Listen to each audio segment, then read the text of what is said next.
Welcome to this meeting of the Culture, Media and Sport Select Committee. Today is the 6th oral evidence session for our BBC Royal Charter Review inquiry, and we are joined by our first panel, who are Martin Baker, MBE, the Chief Commercial Affairs Officer at Channel 4, Magnus Brook, Director of Strategy, Policy and Regulation, ITV, and Stephen Lottinger, Group Managing Director of Corporate Affairs at Sky. You've all got very complicated job titles, but you're all very welcome. Thank you very much for joining us today. Before we begin, can I remind members to kick off, gentlemen, with you if I can. You all know the Green Paper suggests various different ways to fund the BBC, some that have been eliminated from inquiries, but some that are still there. One is advertising, Martin. Are there ways in which the BBC could get revenue from advertising in a manner that would be acceptable to commercial broadcasters? If the answer to that question implies it being advertising being carried around public services, no. The BBC does have revenue from advertising through its commercial channels portfolio, UK TV. Channel 4 has acted as its agent selling that for 16 years or so, but that is a secondary activity outside of the primary. So we say no to that, and the primary reason would be that the flooding of the inventory that would be provided as a result of doing that would not increase the amount of advertising market, would not respond to the increase in inventory available, so the revenue would be transferred. We also think that, we've done some modelling, we think that if you were to move entirely in that way, it would still leave an enormous funding shortfall for the BBC, but the short answer is no. Magnus, what do you think? I would say exactly the same thing, and I would add to that it will also change the incentives of the BBC. It will, if in effect, if you can take advertising revenue, then every incremental pound you make from advertising is an additional bit of money, and therefore it does have a feedback loop, I think, in terms of what the BBC commissions, so the programmes it commissions, the demographics it then chooses to serve, because ultimately the more commercial it becomes, the more revenue it gets to supplement the licence fee, assuming it's joint funded. And I do also think you have to look at the broader market and the incredible competition that we all face now for revenue from global streamers, from YouTube, from all these other global businesses. And as Martin says, I think the money would come out of commercial PSB and go straight into the BBC. I think it will be completely self-defeating. Okay, so as far as you guys are concerned, advertising's off the table. Stephen, in your written evidence, you said the BBC should also reject a subscription approach to funding. Why do you think a subscription model isn't the right mechanism? Well, I mean, firstly, for audiences, it creates a two-tier environment, and we don't think that would be fitting with the BBC's desire to be a universal service available to everybody. But we also think that ultimately it would not be of benefit to the wider sector as well. I think it would create a scenario where the BBC would be more focused on creating content which is going to be suitable for those people paying a higher tier subscription. And what the BBC does best is really focusing on those areas which aren't provided by commercial providers, and that means investing in high quality British original content, new trusted news, kids content, a whole range of areas. But I think by creating a subscription tier within the BBC, it creates some perverse incentives about the type of content it would seek to create. Are you adverse to subscription model across the board? A number of those who've given us evidence have suggested that the BBC works on a sort of basis where it's part free, but with some content, maybe premium content like high-end drama, or maybe older content available on subscription. How would you feel about that? I mean, the BBC, the licence fee is kind of like a subscription already, in the sense that people are already paying. What we're talking about here is creating an additional tier which people pay over and above for that. I think Instead of the licence fee. Well, it could be potentially instead of that. But I think we have to ask ourselves, what are we trying to achieve here? And if one of the ambitions of creating public service content is to ensure that we are informing as much of the general public with this content as possible, one of the other areas I'm sure we're going to explore later on is actually the concerns about the fact that this is not available to enough people.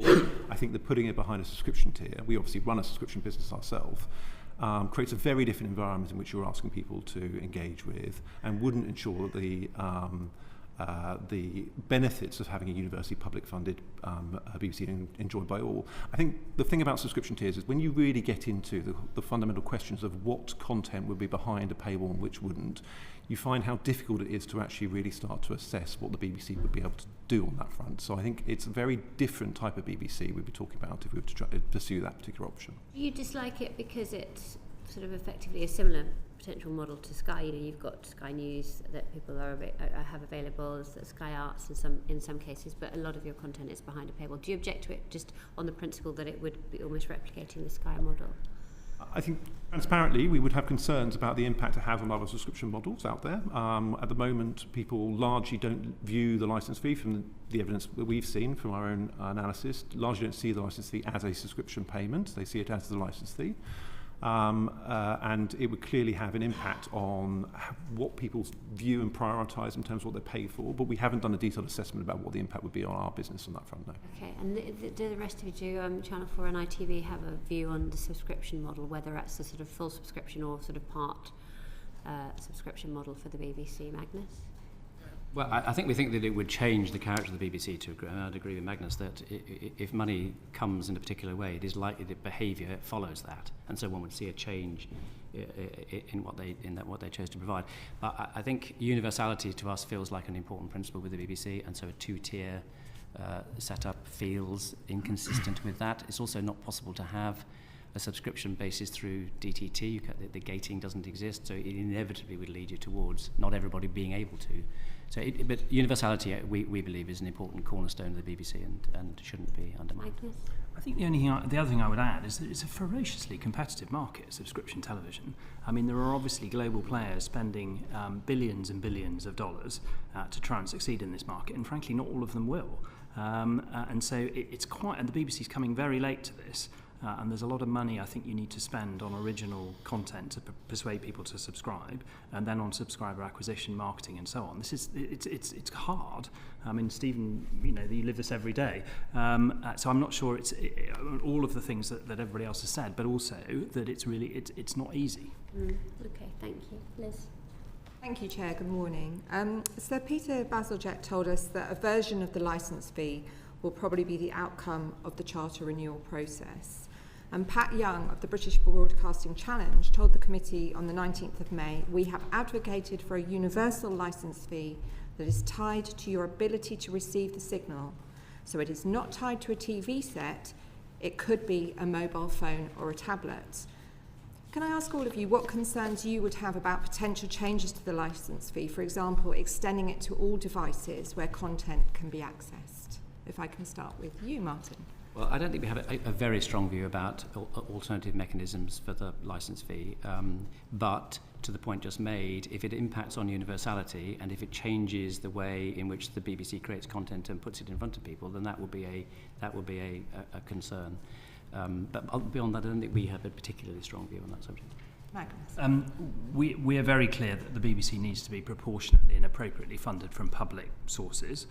As to the precise mechanic, we don't, like Martin, we don't have a strong view, but what we do have a strong view on is if you change the licence fee mechanic, for example, to encompass more services. So if you use certain other services, you have to pay a licence fee, or SVODs or whatever. We're really concerned to make sure that if you do go down that road, you don't distort competition by including some services in that category, but not others. So, for example, YouTube would have to be in a category that triggered the obligation to pay the licence fee. In other words, the SVODs, the BVOD services, YouTube, we're all competing with each other for viewers and for revenue. If you don't spread that obligation across all of the services, then I think that would seriously distort competition. It would be a major disincentive to use those services that require you to pay the licence fee and give an enormous boost to those that didn't. I think the other thing connected with that is we wouldn't want to find ourselves in a position of having to somehow enforce the licence fee. So to prohibit people from using our service because they hadn't paid a licence fee. I mean, I think that's a world of pain for commercial players that we, in terms of data, in terms of legal risk, in terms of, you know, all sorts of other impacts. I don't think that's appropriate. And it's not what we do at the moment. I mean, you do have to pay a licence fee if you watch ITV as a linear channel, but we're not asked to enforce or publicise the need to pay the licence fee. And the BBC is perfectly welcome to buy advertising on our services, but we don't have to by law, as it were, promote the payment of the BBC licence fee. And Stephen. Yeah, so I think in our evidence we've said we think the universal licence fee is the way to continue. We think there are arguments to look at broadening what it applies to. We, as a business, feel that we are somewhat at a competitive disadvantage as a British-based business who has our operations here and focuses on the UK. There are obviously competitors out there who are producing services, increasingly a central point for discovery and enjoyment of content, who their users do not have to pay a licence fee. So I think it's an argument to look at that. As Magnus has said, we would have very strong concerns if we were in a position or put in a position where we were being asked to collect the licence fee on behalf of the BBC. And would you support a household levy to pay for the BBC? For me, I think that's a question for Parliament, to be entirely honest. Our starting point is what are we asking the BBC to do, and focusing on that, and then how is it appropriately funded and what the levels are. But the mechanism of whether or not a licence fee is appropriate at the moment, considering the cost of living pressures people are facing, I think really is a matter for Parliament rather than a view that we have. Do you agree with that, Magnus? Yes.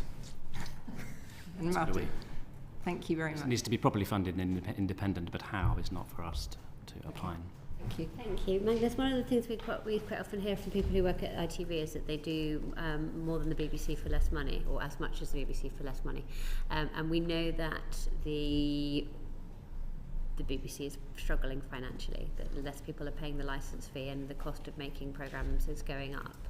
So if you were the Director General of the BBC, what do you think the BBC could do less of if it was forced to make further efficiency savings?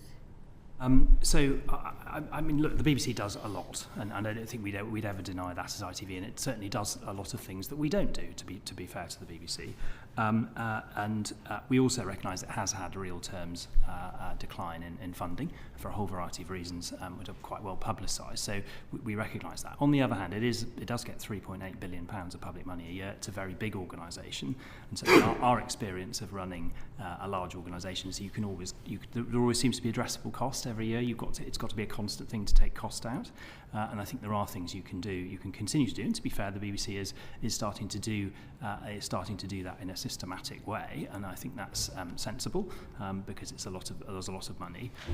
I think that there's one area that we flagged in our submission, which is the US acquisition. So the BBC spends about 4.8% of the licence fee on US acquisition or acquisitions every year. It's about £87 million a year. That's nearly £1 billion over a 10-year charter period. We regularly find ourselves in competition to the BBC for US content that we want to put onto ITVX, and we regularly find ourselves being spectacularly outbid by the BBC. And in most cases, that's a question of the BBC sort of buying share and buying reach for its services in circumstances where that content is going to appear on a free-to-air service in the UK. We struggle to see the justification from the licence fee for that, and actually you could make very significant use of that money. And the BBC's central thesis is that they're the venture capital for the UK's creative industries. That's a lot of money that could be put back into the UK's creative industries. I think the only other thing I'd say is that I do have a certain sympathy with the BBC in terms of structural change. The BBC finds it hard to make big structural changes to its services. So whenever it proposes to withdraw a service, there's an enormous outcry, and that's hard. And we don't have that same pressure quite in the commercial sector. So I do have a bit of sympathy with that, and I think for them to have some cover to do some of that, I think I can see why they would need that as the market changes. More questions then on that. So first of all, in terms of those US acquisitions, are you talking about actual programmes or are you talking about IP? No, I'm talking about programmes. So I'll give you lots of examples. Scooby-Doo. So Scooby-Doo was a stalwart of our kids' offer for a while, and the BBC came in and massively outbid us for the whole franchise, effectively. Most recently, Schitt's Creek. So again, that's in the public domain. Significantly outbid everybody else to acquire that. Suits. I mean, there are lots of examples of US content where the BBC has outbid the market in ways that we couldn't compete with. The other thing I wanted to ask you about is whether you think the BBC sufficiently sweat their assets. So if I think about the region where, say, Liz and I and Damien are based on the south, in the what would be in your case the Meridian region, BBC South region. You're based out of an industrial estate just north of Fareham.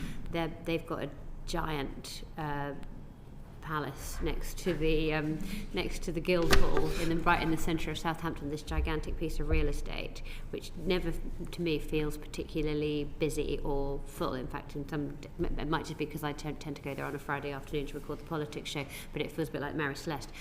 Do you have any thoughts about that, about the efficient use of the assets that they have, the estate and other facilities that the BBC, and whether they sweat them in the same way that the commercial sector does?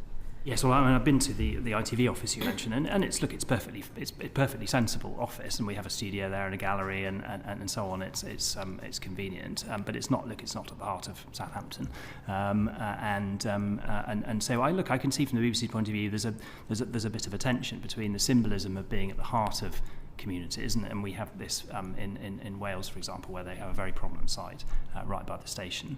But at the same time, we, as a commercial business, we're under constant pressure. We have our shareholders who expect us to run things efficiently. They expect us to be the first people into multi-skilling, so our journalists doing both recording the pictures and the sound and also being journalists. So we've got that constant pressure to efficiency, and it's one of the reasons why we've ended up optimising our estate and minimising our spend all over. But it also makes you smarter.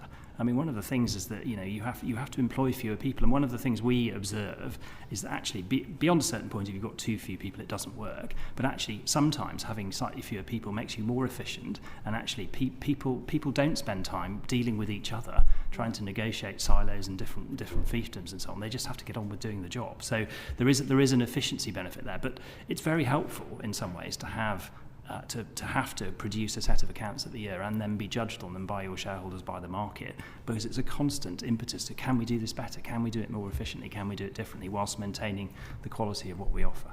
Very helpful, thank you. Bayo, please. Thank you, Chair. Morning, gentlemen. I want to talk a little bit around partnerships and iPlayer. What appetite is there for opening up sort of BBC iPlayer to sort of Channel 4, ITV, Channel 5 as well? Magnus, can I start with you, please?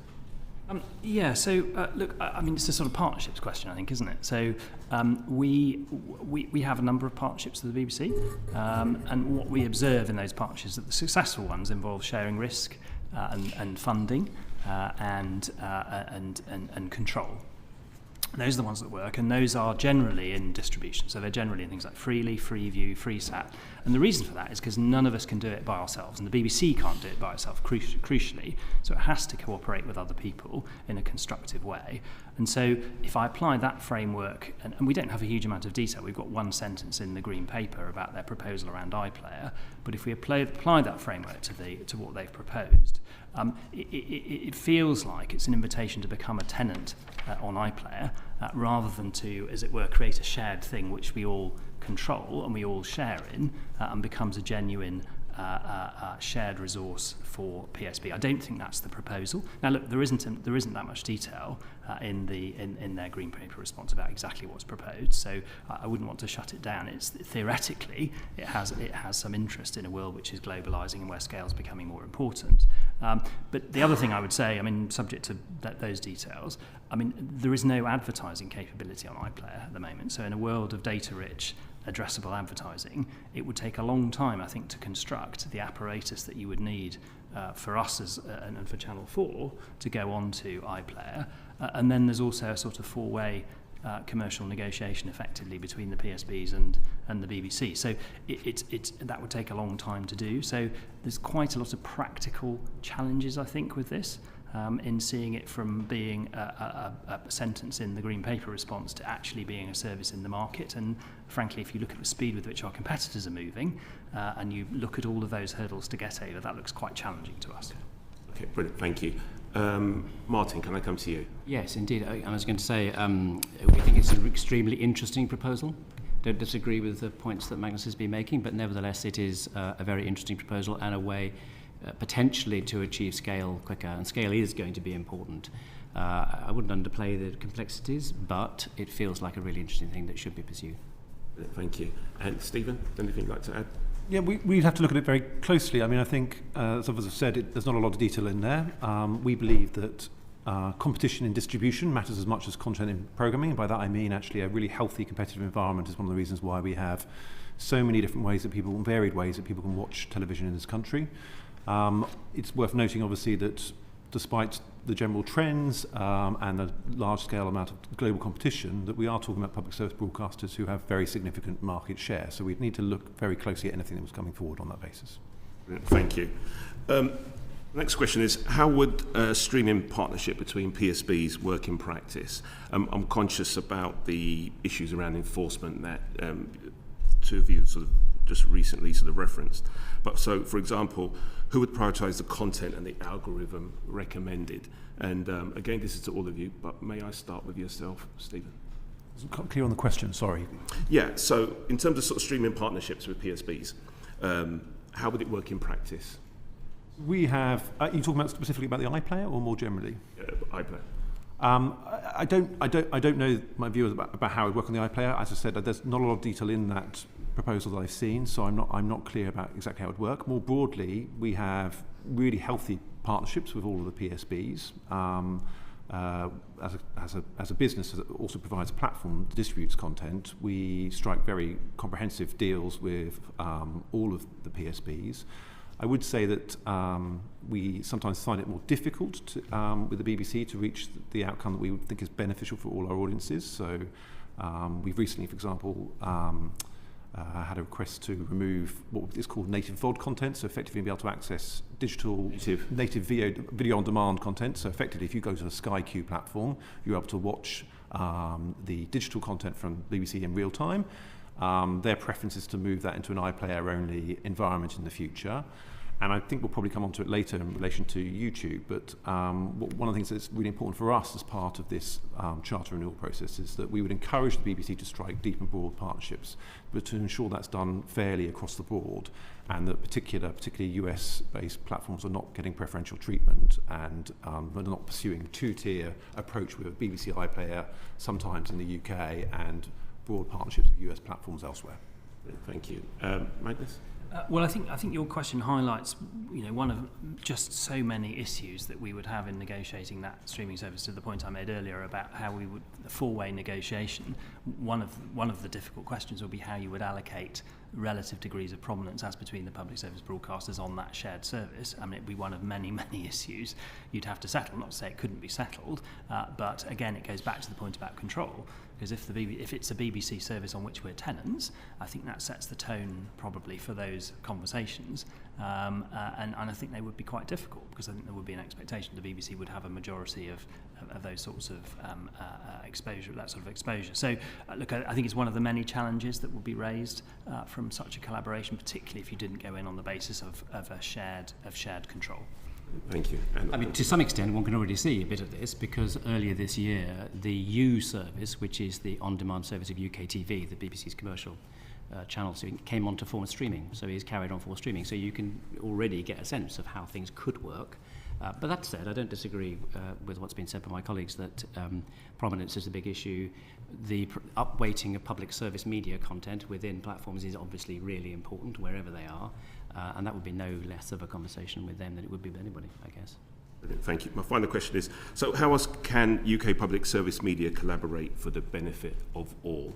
I'll start with yourself, Stephen. We already collaborate an enormous amount. I think it is done best when there's very clear shared objectives about what can be achieved.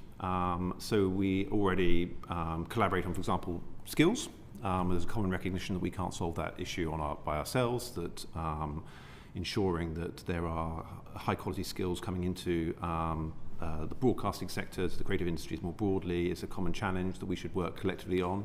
There are other areas where we are facing challenges, particularly around artificial intelligence. So we're working in collaboration with the BBC and others around the use of our news content by AI companies, and trying to ensure that there is a proper, healthy working markets. So I think the importance of partnerships and collaboration are clearly shared, aligned goals and values of what you're trying to achieve. We do this all the time, but obviously there is clearly arguments that we can do that more comprehensively in lots of areas.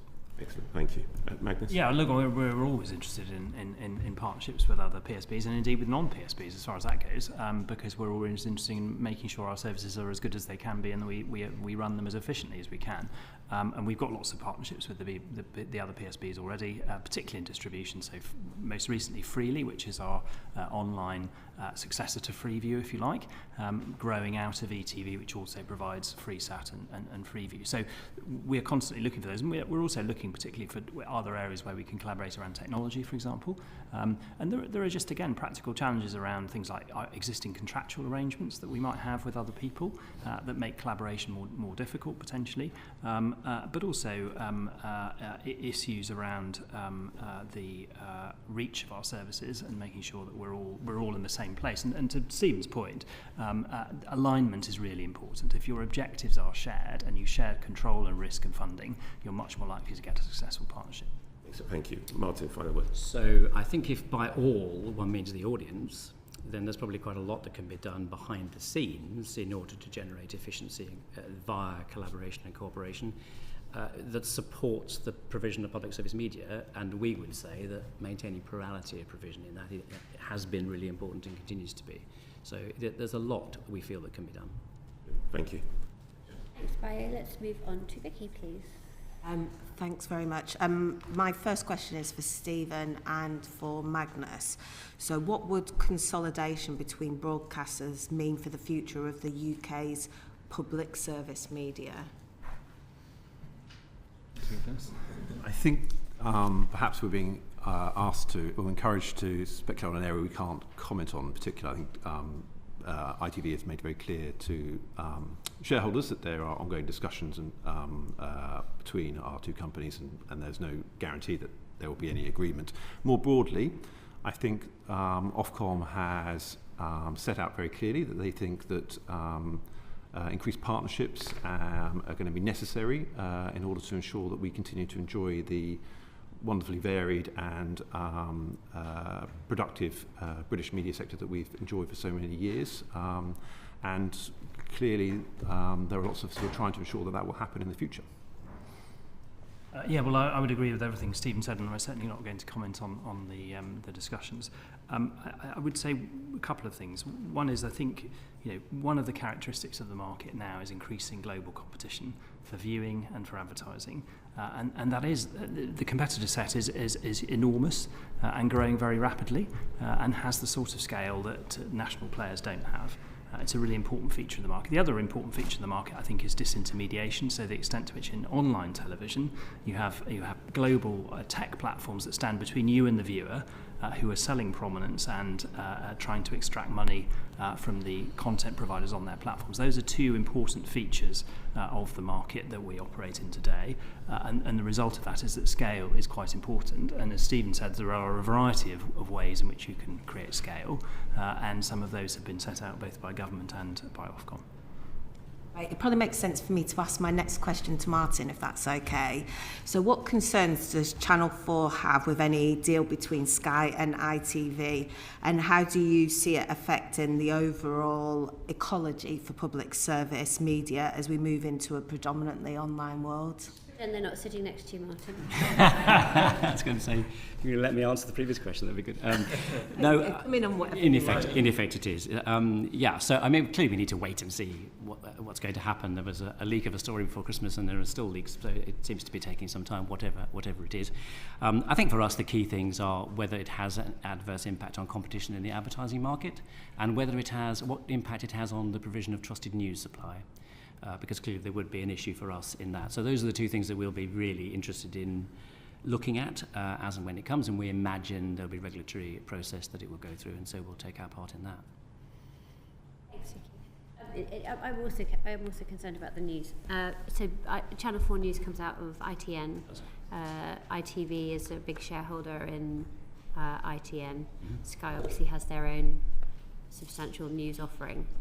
What happens to news then Martin, in this scenario, this imaginary scenario, which obviously we don't have any confirmation of at the moment, but hypothetically, what would happen?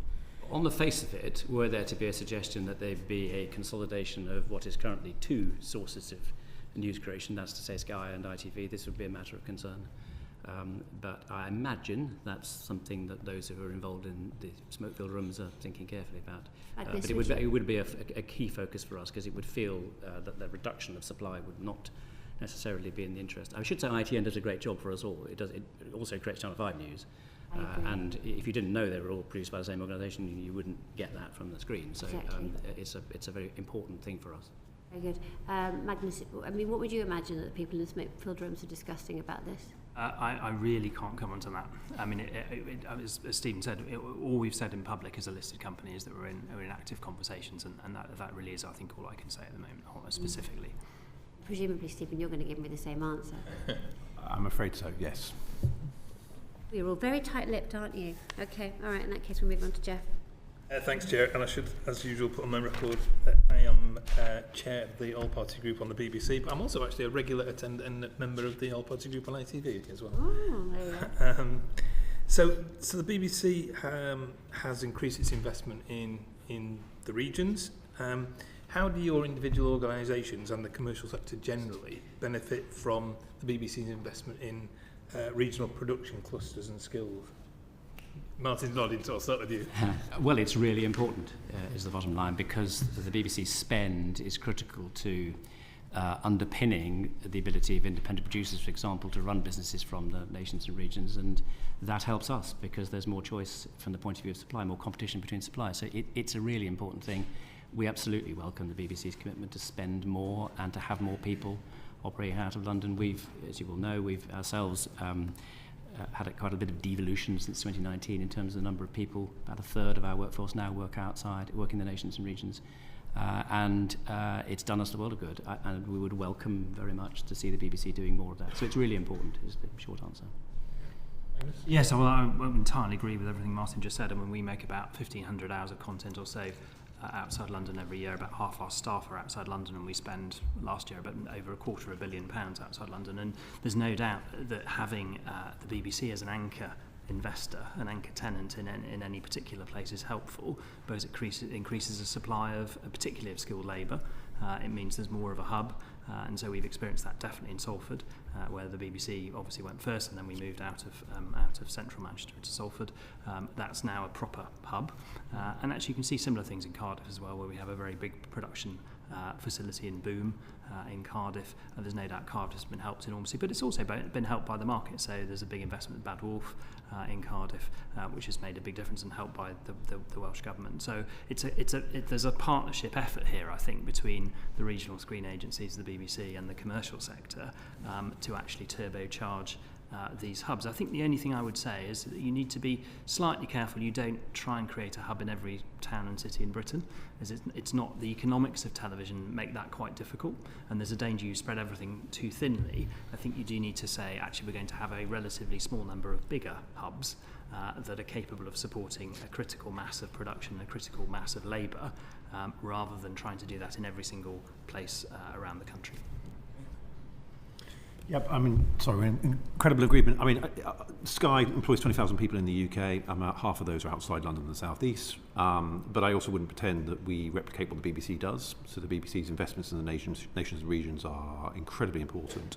And of course, one of the things that we all benefit from is when we are filming and commissioning content, is a really healthy independent production scene, but also all the skills that underpin being able to produce TV are supported and helped by the work the BBC does. So for us, it should be one of the core parts of the focus of this charter, and ensuring that the BBC are laser focused on their investment there. Okay, thanks. Martin, you said the BBC could do more. What do you think, or any of you think, about what the BBC could do more to develop skills and career pathways in the sector, and especially for underrepresented groups? When I said more, I think that they could do more in the way of decision making and spending money out in the nations and regions. And if you take that decision in principle, then it tends to follow the things that follow from spending money, creating production, that leads to the creation of opportunities, and that leads to demand. So I think as a generic, it's that they should do more. The extent to which they choose to do that by way of investing in training, or as opposed to investing in programming, I think would be a decision for them. But it is an emphasis of not allowing everything to be decided inside London, which is an important thing, and we've learned a lot from that experience, I would say. Yes. Magnus, you were talking about the BBC's investment in programming. Do you think there should be more investment in training skills rather than programming? Well, it's a difficult balance. I mean, the BBC is the superpower in terms of investment in training and development already. I think one of the things that perhaps the BBC could do is collaborate more with the industry in terms of where it puts its money. I think there could probably be more money put via screen skills, for example, than just spent by the BBC on its own training. I mean, I wouldn't for a moment decry the BBC's funding of its own training. That's very important to have somebody who has critical mass in training. But I think there's also a collaboration that the BBC could do across the industry in terms of us all agreeing where the real gaps are, and then using the BBC's heft financially to help plug some of those gaps in training. In your in evidence, you said that there's a question as to whether the BBC could go further in spending outside London. Is that what you're referring to, or is there other things you'd add to that? There's the BBC could always go further in spending outside London. I mean, because until the BBC still has clearly a lot of spend in southeast, in London and the southeast, so it could always go further. I think one of the things that I'd say, and back to the conversation about efficiency, is you get beyond a certain point, it probably isn't as efficient to spread your resources in lots of different places around the UK, and I think we need to recognise that, because in the end, having a big concentration of resources and not having lots of offices and duplicative resources around the UK is more efficient. And so there's a tension between, as it were, the BBC spending its money across the whole country, because everybody across the country pays the licence fee and therefore ought to get some economic return for the BBC. That's not the most efficient way of running the BBC, arguably, but it is probably the right way to run the BBC. And so there's this tension between how much do you spend efficiently in one or a small number of centres versus spreading it out more widely. Okay, thanks. Can I ask Martin and Magnus, is there more that Channel 4 and ITV can do to increase your spending outside London? We already spend significantly in excess of our quota obligation outside London. I mean, we're well ahead of our actual obligation. In tens and tens of millions of pounds more and lots of hours more filmed outside London than we already have to do. And obviously we have regional news, which is a very, very significant commitment, which none of our commercial competitors have, none of the streaming services, and nobody else has. So I think collectively, cumulatively, our contribution out of London is really very significant. And if you take something like the soaps, I mean, they are enormous engines of the creative economy in the north of England. I mean, I think I read the other day that we have about 12,000 engagements each year on the soaps collectively, and that's obviously a combination of full-time employees, but also masses of engagements of extras and people doing all the technical work and freelancers and actors and so on. So these are big engines of the creative economy because they are hungry beasts that need to be fed with talent the whole time and are very active in developing new talent on screen and off screen, and really are powering actually the drama ecologies of the north of England. So I think we make a very significant fixed investment across the UK, but particularly in the north. Thanks, Martin. Well, it is a similar story. We exceed our statutory quotas. We've been asked to do more and have delivered that. Clearly one has to commission the best ideas, and one can't guarantee that they're necessarily going to come from where you would want them to come from, but that said, the long-term trend is clear that it's on the way up in terms of the proportion of our total spend. Vicky. Magnus, you talked about regional news, and even though I'm a London MP, I was originally brought up in the northwest, and when I was around 12, 13 years old, I was the Junior Arts Reporter of the Year on Granada News. So, yeah, I had to get that in once. Declaring your interest. Yeah. No, but kind of the confidence that you get in terms of a young person being able to take part in that. So the regional news is really, really important. How do we ensure, if anything happens in the future, in ways that you can't talk about, but I'm not asking you to specifically talk about those, but how do we ensure that we protect that regional news?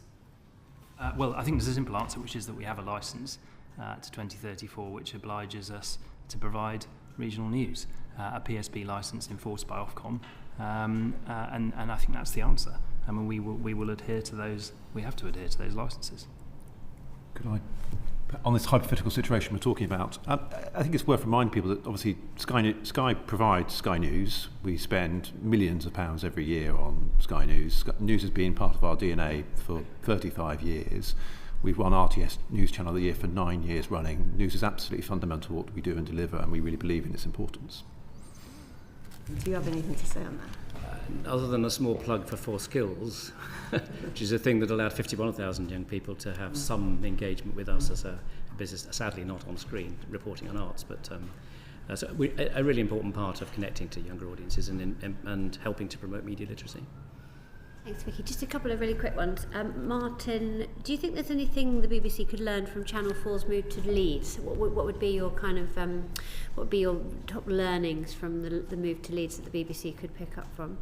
I think the top learning would be the enthusiasm with which the city received us was extraordinary, and it's mutually benefited, I think, both us and them. But the BBC probably is in Leeds. I should know that. I apologise. I'd apologise if they are already in Leeds.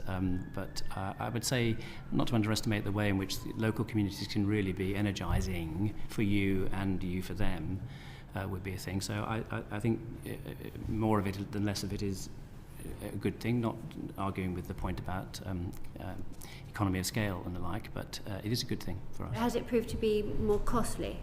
Magnus sort of made me feel that it actually could be a more costly venture to move out of London. Have you found that? No, I think the cost per head of having things outside London is cheaper simply because of the scale of property cost in London. So no, although it depends what you choose and where you go. Yeah, I mean, to your point about the palace in Southampton. Yeah, exactly. And clearly you're talking more about this sort of decentralisation in the sense that you are spreading yourself more thinly and not having a kind of central hub. But one of the things that we heard last week from Dino Sophos, who is the guy that started the company Persephonica, who do loads of very, very popular podcasts. You know, they're based up in Sheffield, and he spoke about there being a huge commercial potential for using these out of London studios, in many cases that the BBC already have, to help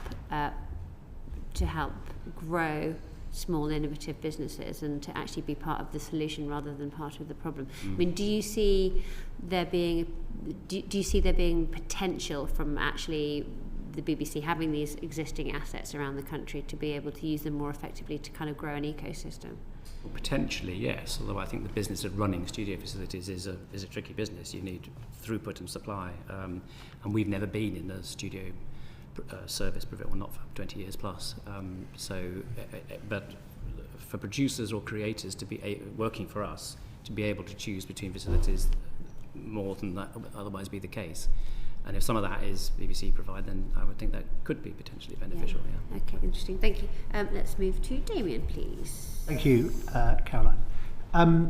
So we had the Green Paper last week, Watch This Space, without a huge amount of fanfare, I think it's probably fair to say, but it seems that it may be really quite significant. Can I ask first just on the technical stuff, but Martin or Magnus, in this 2034 or 2044 question about IPTV, what would be the pros and cons and commercial risks from your perspective at either end of that scale?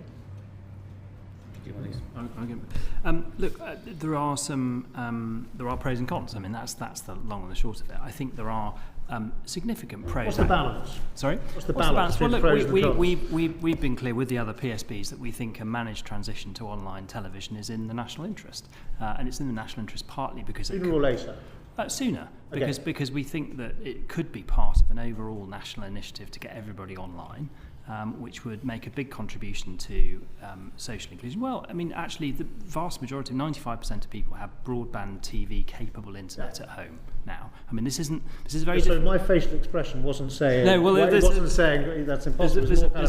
How many people are? I mean, most people are online. So right? look, we recognise there's a challenge because there's a small group of people who are excluded in one way or another, either socioeconomically or through age or both, and that's a national challenge to get those people into a situation where they're capable of living a bit online. And look, one of the things we've done with something like Freely is introduce something which is as simple an IPTV service as we can make. So it's got really easy access to the linear channels with a guide with all the numbers that you'd expect.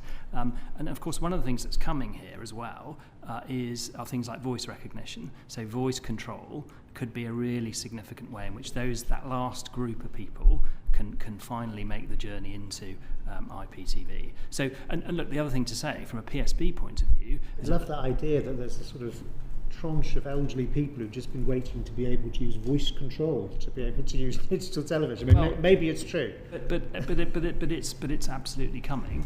And look, the other thing from the PSB point of view is at the moment we're paying very substantial and increasing amounts of money for distribution. So we're paying for DTT costs, for Freeview costs that are going up like that, and we're also paying for IP costs that are going in the same direction. And that's. So to summarise, I mean, you want it to be as soon as possible. And 2034 is the 2034 is the earliest. 2034 would be earliest, and we think there's a window to get there. And Martin, do you agree with that? We're not sure. The Green Paper sort of posits say 2034 or 44 as a binary, and we're not sure that it needs to be binary. It's a range. But I essentially agree with Magnus. It should be at a point in which the cost of changing, the impact on people is as minimal as possible. And just to say, if the cost results in more money being taken out of the system that pays for the creation of the content, this wouldn't be a desirable result. And pros and cons, you mentioned. What are the cons?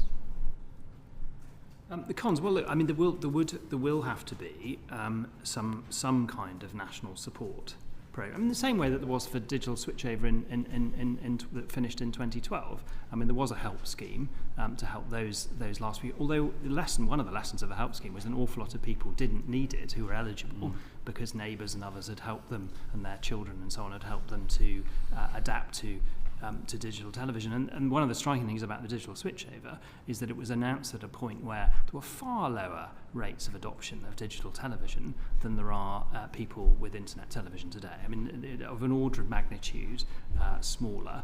And so actually we're much further down the road, arguably, towards a switch than we were when I think the Labour government at the time announced a switch to digital television. Thank you. And I mean, possibly the biggest implication in the Green Paper last week was around prominence. And Stephen, I wonder if I could start with you. So who would you expect to get prominence in this regime? You're talking about trusted news, or are you talking about... I'm asking you. So the Green Paper sets out a thing which says public service media, kind of, yes. I think it says, and potentially a range of trusted news sources. So that word potentially obviously does quite a lot of work, and the word trusted does quite a lot of work in that sentence. What would you expect to be included, and how would you define it? So it's a very hard question. I don't know the answer to it. We have argued for some time that we believe that what is most important is the content as opposed to where it originates from. So we have argued that we think, for example, Sky News or Sky Arts should qualify as public service media. I think one of the things we're going to have to do is work through the process of the Green Paper, which obviously has only come out very recently, and I think we have to respond by August or sometime in August, and we will look very closely at that. We believe, as a highly regulated broadcaster, that all of our content which currently goes on our channels has to comply obviously with what Ofcom requires, that therefore we should qualify on that basis. When you start broadening out that definition to include I mean, there is clearly content on streaming platforms that could potentially qualify for that as well. The likes of Adolescence is high-quality original drama made in the UK. I know broadening it beyond trusted news. I suspect you're trying to tempt me into start to look at more other channels or other content creators. I think that's very hard to do. So I think the starting point is to look at what is it Ofcom currently regulates, what is it broadly they produce. But if you put yourself in a situation where the government are trying to individually decide each piece of content which qualifies, that would be quite difficult to do. Well, I think 1695 was when we last had the licensing of the press in terms of defining what a news source is. So it is a very difficult question. Magnus or Martin, are either of you able to take up the challenge of defining what should make the cut? And just to keep life a little simpler, if we just talk for the moment about news rather than kind of content in general. Well, I think Stephen used a good word a moment ago, regulated news, that is to say news which is created in an environment under which those who consume it can complain. You would can expect redress. to be included. Yes. That is, I think, probably a given. We'd expect the BBC, Channel 4, ITN to be included. My question is, who do you expect to be included with? Well, I can't answer the question with precision, not least because the Green Paper is just out. By the way, lots to welcome in the Green Paper. It feels like the right questions are being asked, which is good. So we will form a view about that specific question in terms of our response. But Ofcom regulates more than just public service broadcasters, of course. Magnus? I'm not sure we will formulate a view on that response necessarily as ITV, because I think that's a matter for Parliament ultimately. Who do? I mean, we would obviously have a strong view about the PSBs being included, but I think it would be a matter for Parliament to say which other categories of provider and on what definition do you want to be included or not included within that. Have you come across anybody who's... sorry, by the way, I should also, just for what it's worth, I'm also very much in favour of this provision in the Green Paper. I think it's a fundamental change we need to make in kind of algorithmic serving up of content.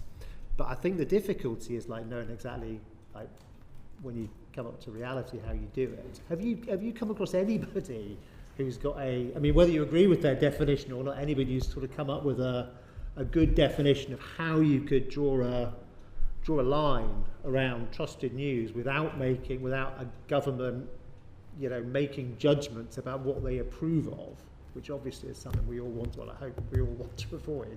It is the right question, and we do think about this from time to time as a thought experiment about where you would do it, and there's a series of circles you can draw. The smallest circle is the PSBs, which is where we tend to end up going because we know what we're going to get there.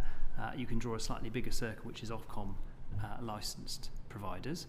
You can draw an even bigger circle, which is people who are subject to IPSO and Impress, I suppose, and an even bigger circle than that, well, that's pretty much everybody else.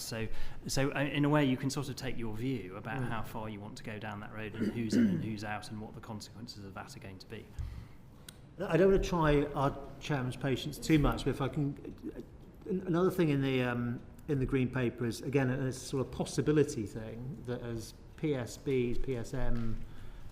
providers, you might have some enhanced duty to promote media literacy. What would that look like in practice? We don't know at the moment, right? I mean, we would argue that we do a lot on media literacy already. We have what we call our Sky Up hubs all across the country. So there's 100 hubs operating in the most deprived parts of the country. We give them a grant of £100,000 a year to make sure people have access to technology, skills, training.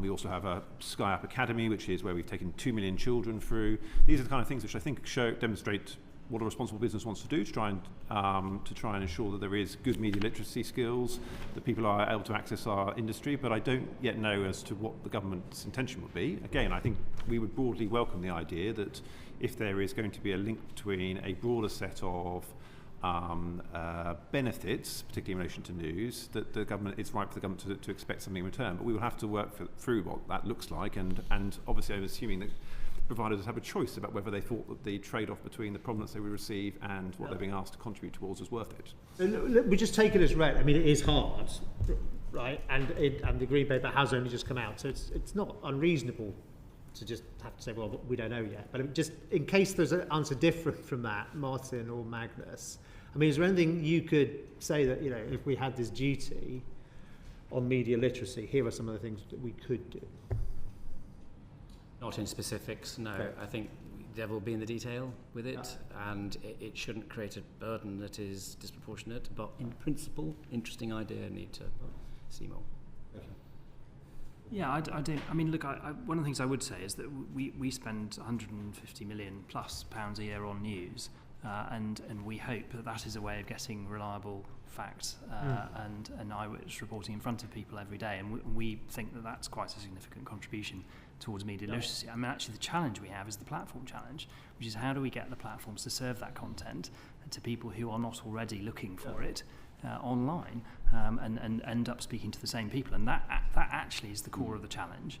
It's how do you get to those people who are being served algorithmically lots of stuff which the platform thinks they're going to like, which often does not include accurate and impartial news. That's the nub of the media literacy challenge as far as we're concerned. And there's then a subsidiary challenge about how do they distinguish between those things that are reliable and those things that aren't, but that's connected to the way in which the platform is serving information and so on.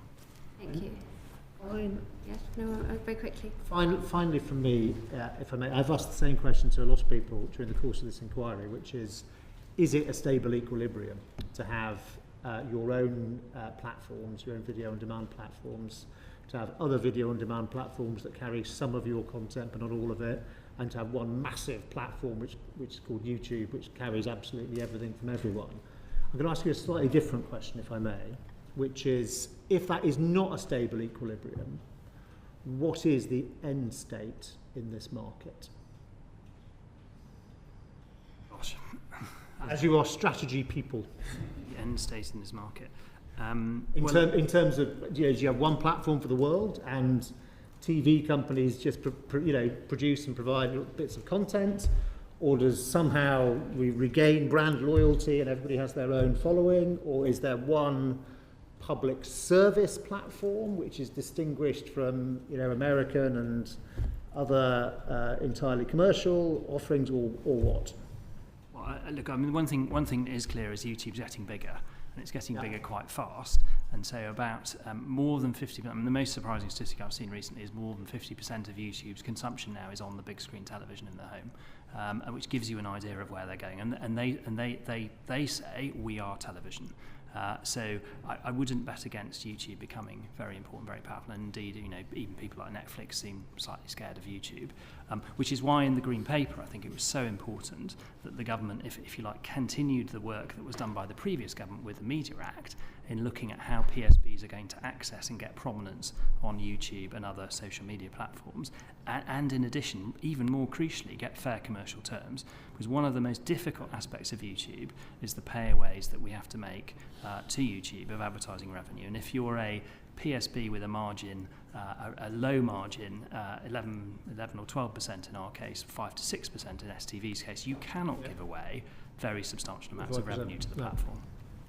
Well, distribution is a market, and domination of a market is generally not a great idea in principle, so one would expect that to be a feature. In the end, the balance between whether you publish in one place or in many places is something you strike based on how much public service media you want. And I would say that the impact of public service media in this country in the last 40 years, since the arrival of Channel 4, has been better than it otherwise would have been. That as a result of intervention. And it seems likely that intervention in a new form will be needed in order to deliver the policy outcomes that you and your successors will want. Thank you. Thank you very much. Thank you, gentlemen, for joining us today. Were there any final parting messages that you wanted to leave us with, or anything that we haven't asked you today that you particularly wanted to get on the record? Martin? I think so, no. Magnus? Yep. Stephen? From me. In which case, you are all welcome to leave. Thank you very much. We're going to take a short break while we bring in our next witnesses. Order, order.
order. Welcome to our second panel this morning, and we're now going to hear from Jessica Cecil, former BBC Chief of Staff and journalist in Chatham House, Theo Bamber, Chief Executive of the News Media Association, and Stuart Purvis, CBE, the former Editor-in-Chief of ITN and Ofcom regulator for contents and standards. Welcome to all of you. Thank you very much for joining us. I'm going to pass over to Rupa for the first question, please. Thank you, Dame Caroline. Hi, everyone. I guess my questions are most appropriate for Jessica as an ex-high-up in the BBC and Stuart, who's from the opposition. I just wondered, I mean, it just felt like certainly recently, or even maybe since I've been on this committee, which is before the election even, that the BBC has been hit with scandal after scandal, culminating in the Trump lawsuit that's still hanging over it. What conclusions do you think that the corporation could draw from all these recent high-profile controversies about editorial standards? I'll take that. Yes, from my point of view, it's a big organisation. It devolves editorial decision-making necessarily down because producers on the ground need to make critical decisions and mistakes will happen. I think that the most important thing is to look at the culture and to work out whether there is a broad understanding of the editorial standards, the internal mechanisms for trying to work out what went wrong and what to do about them, and the fact that the BBC must be seen to be as accountable and as transparent as it possibly can be. And I would say in the BBC's defence that the scandal that resulted in the BBC finding out that the Panorama had misedited 2 pieces of footage was discovered because the BBC actually itself went out and commissioned a review into that. Subsequently, as I understand it, and I'm obviously not there, there has been an attempt to strengthen editorial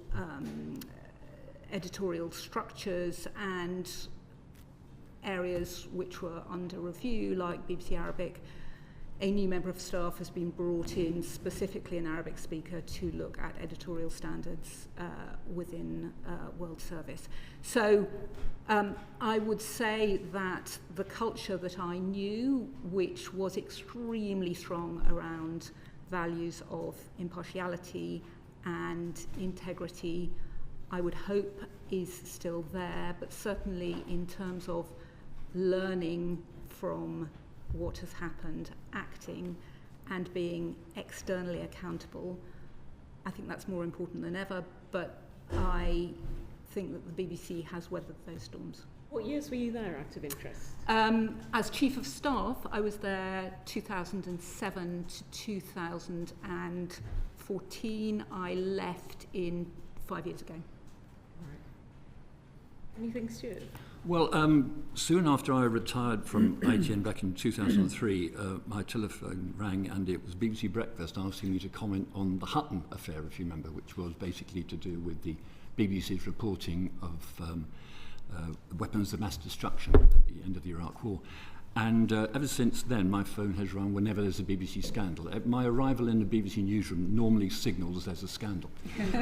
Now, from my vantage point, I kind of judge that actually surprisingly few of these so-called scandals are actually about journalists in BBC newsrooms making mistakes on the day. I'm sure mistakes are made, but actually quite often the issue has been the handling of these issues by the management and then to a certain extent by the board.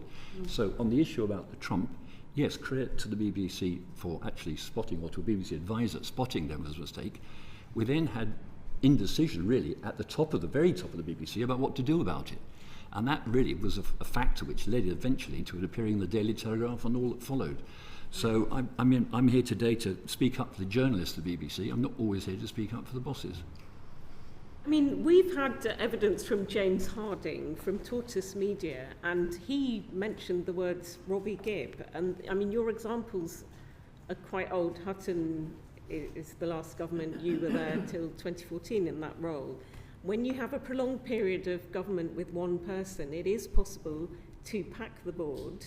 And this is what James Harding was telling us. There is a star chamber, this very small committee, the ESCG, the Editorial Standards and Content Guidance Committee, that, I mean, of the minutes that they've had published, I remember asking Tim Davey, God rest his soul, on this afterwards, before, he's gone now, but March 2025, a year ago, they you know, on their sort of agenda, it's public, it's on the BBC website, they talk about plan for reform voters. It struck me as a bit odd. BBC wants to move with the times, that we have a special strategy for reform voters. Where is the strategy for Green voters, or, I don't know, Corbynite left-wing voters? Those have also grown in recent years. Is there anything equivalent at ITN, and do you have any comment on that? I think that was a mistake to use that form of words. I think it would be possible to talk about the demographic reach of different BBC programmes. I mean, for instance, I remember when 5 Live was set up, the BBC had identified a sector of the British public which was, if you like, underusing the resources of BBC News. So it's perfectly proper to think, are we serving all licence fee payers? I don't think it's proper to identify those by a political group. Yeah, agree. I think that's right. It's the BBC spends a lot of time rightly thinking about reaching all licence fee payers, but I don't think that talking about it in those terms is helpful. Again, James Harding says that if you have someone from a very strongly identified political background calling the shots, then that skews things, and he worries also, having also been very high up in the BBC, that it's the government who has the purse strings, so that's going to affect things. What would you say to that? In my time as Chief of Staff, I did not see overt or covert pressure from the government of the day. I haven't been there when Robbie Gibb has been a non-executive director, so I really can't talk about him or indeed what happened then. But as you know, you've taken evidence from him. Samir is a assured and very capable and very experienced chair, and in any unitary board, a non-executive director has a certain role, and they do not stray into executive matters, and I have confidence that Samir would be well aware of that. Do you think there still should be political appointments? Personally, I think whatever happened in this case, I think the perception of political interference is not helpful for the BBC. My personal view is that the chair of the BBC should continue to be an appointment by the government of the day. I'm not sure it's terribly helpful that other members of the board should be political appointments, and that, again, in any other board structure, you would have a nominations committee that would deal with that, which was constituted from members of the board. If I can just offer a perspective from my time at ITN, we came under similar pressure from time to time in my years. What I noticed was that the BBC went out of its way to respond in some way to the pressure. We just ignored it. And I suppose that comes from accountability because of the licence fee. The BBC somehow feels that, I can give you examples when Alistair Campbell would send faxes, which tells you how long ago it is, faxes if almost demanding certain things would appear in the programme. And I know that the BBC came up with quite long replies, and it was not appropriate for us to reply, frankly. Are we seeing a sort of TikTokisation and sometimes sensationalisation of news? I mean, if you just see that programme Newswatch, it's every week where viewers put in their issues with the news. They say that the Henry Novak murder, the Belfast riots, those kind of things, when it's ethnic minority perpetrators of these crimes, it tends to go to the top of the bulletin. And I think Michel Hussein, the Belfast riots, resulted in people's houses being torched after a stabbing. Whereas Michel Hussein points out an Edinburgh mosque attack on 5 people barely registered. When the victims are ethnic minorities and the perpetrator is white British, it's a bit different. There was also a Cambridge killing, not just the stabbing, a killing of an Arab student. And this has been highlighted in this programme, Newswatch, by the viewers. Do you worry that we're going down a sort of sensationalist, pandering to the GB News or reform voter audience?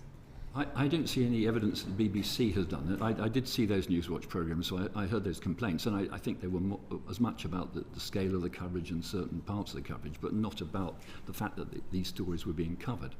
I think what's going on is that the public service broadcasters are trying to maintain the highest standards, particularly when there are issues of public safety involved, when there is a potential for an incident to escalate through social media.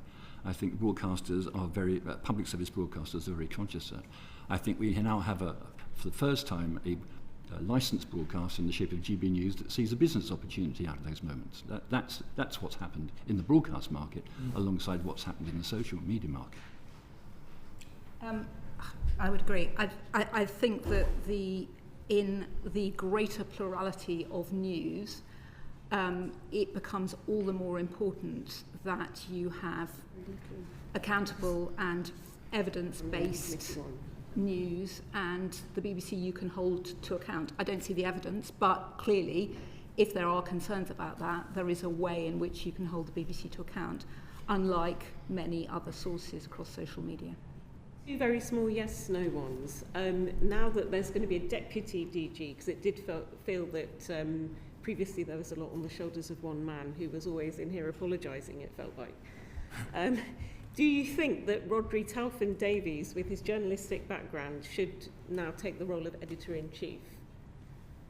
No, I think that I worked closely with Rhodri. I think he's an excellent appointment.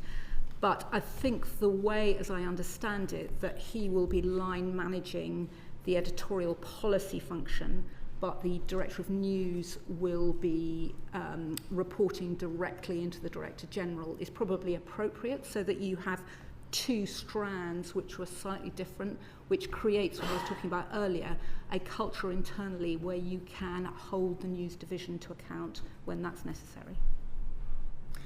I think the new Director General has to make a decision about when the first problem arises. Is he going to speak for the BBC at that moment, or is he going to ask somebody like the Deputy or some other senior executive? And I go back to the days when there was an accountant as the Director General of the BBC, a man called Michael Checkland. And Michael Checkland appointed John Burt as the Deputy Director General and said, John Burt is, on a day-to-day basis, the Editor-in-Chief, but I am still the overall Editor-in-Chief. And I think there's a version of that that could play well for Matt Britton here. I don't personally think the Director General of the BBC has to be the person who immediately answers what's gone wrong the morning after. I'm sure that the Chair would love to continue correspondences, and as she had with various Director Generals, but I do think there has to be some level of a hierarchy where somebody has to take responsibility and then has to report to the Director General. And what we've not had in recent years is that transparency about the hierarchy that made their decisions. We've had the Director General taking the pain and occasionally the credit, but we haven't had any clear explanation of who further down the line has made the mistakes. Just lastly, is Ofcom fit for purpose when GB News is slapped with fine after fine and just carries on being so imbalanced? No. And I think if you look at this month's digital news report by Reuters Institute at Oxford, you will see their scores on trusted news. You see that if you take the trust and then the distrust and come up with a net trust, the net trust scores for ITV and Channel 4 are at plus 42%. The BBC is at plus 35%, and GB News is at minus 19%. Now that is an extraordinary situation for a regulated broadcaster, and I'd be very interested to see what the new chair of Ofcom makes of it. Is it fit for purpose, Jessica? We've got a new chair of Ofcom. Let's see what they make of it. Let's move on. Thank you very much, Rupert. Let's move to Bio, please. Thank you, Chair. Morning to you all. So this next section is on sort of news and local news sustainability. Fia, I'm going to come to you. In what ways does the BBC's presence support or impede local news publishers? Morning. Thanks for having me. I think the first thing to say is that throughout this whole process, we see a massive opportunity for partnership and for a much stronger partnership between the BBC and news publishers. And to your question, I think it really exemplifies this. You'll know that across the country, indeed in all of your constituencies, local news does really important work, particularly at times of challenge, of unrest, and around key events like elections, where we know misinformation and disinformation are rife and only growing. And the concern that we have regarding the way that the local news sector and the BBC interact is really around sort of distinctiveness and understanding that commercial publishers are doing a great job in these regions. They are local publishers that know the areas, that know the people, that know the issues. And so as the BBC's expansion continues and that encroachment gets larger, there is a challenge created for commercial publishers. Between 2022 and the start of 2025, the BBC share of page views increased by about 12%, which lines up with a time when it was also increasing its online services overall. And we know that in the Charter there are obligations for the BBC to not have negative impacts on the commercial sector, indeed any other commercial sector. And we also know the BBC's advantages when it comes to how it's funded and its obligations there. So to answer your question, there is a negative effect because the BBC does have certain advantages over local news publishers when it comes to what it's able to do.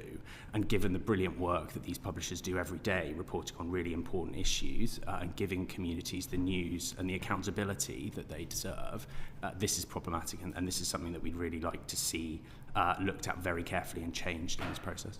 Okay, thank you.